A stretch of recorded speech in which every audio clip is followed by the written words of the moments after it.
Hey folks, so here's the last video for the surface water unit. Now, two of these slides we already talked about in class last week, so this is kind of a review.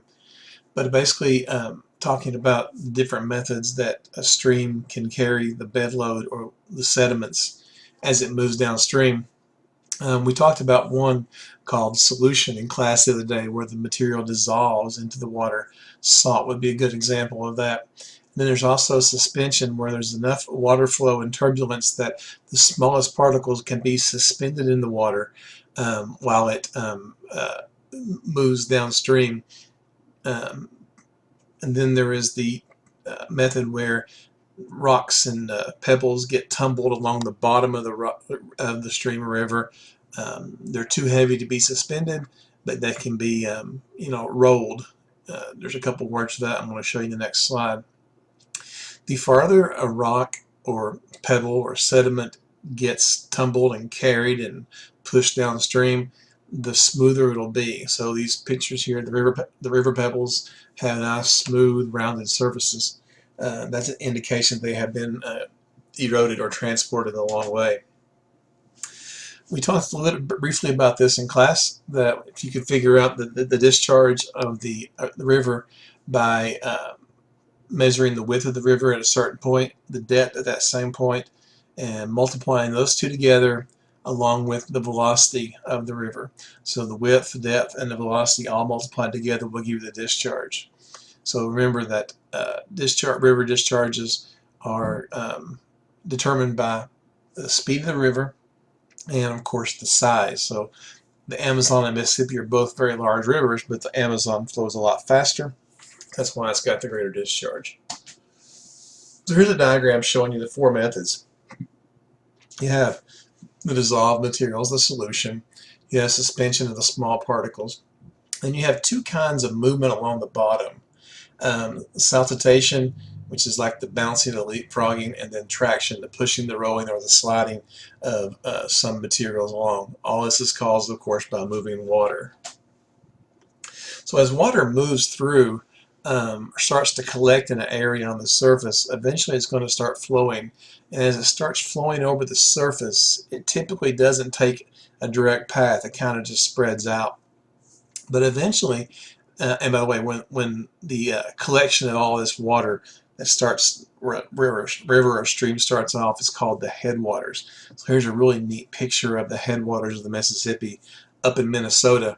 Not quite able to jump across it, but a person with long legs could probably get pretty close. It's very, very small at the start. As this moving water keeps cutting into the dirt, into the earth, eventually it'll start cutting into the rock and form a stream channel. At this point, the water's moving pretty fast. And then another part of the stream, of course, are the banks. The banks are the parts of the earth along the sides of the stream channel that basically hold the water in and says this is a stream.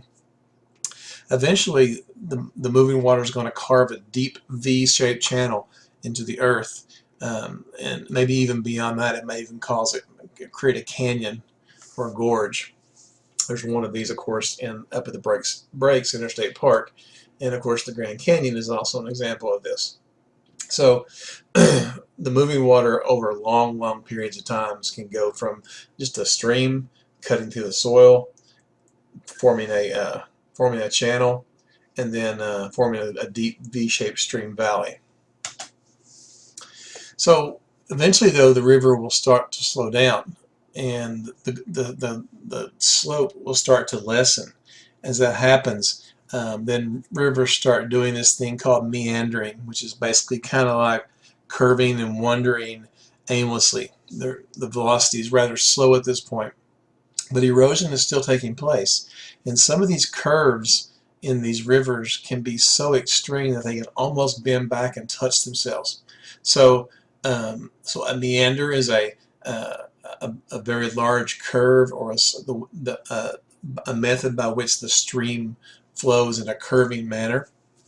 And sometimes these curves, these meanders, actually do cut themselves off, as you can see up here, and the trapped water in what was that meandering curve is now separated from the river, and it's a lake, and they call that an oxbow lake.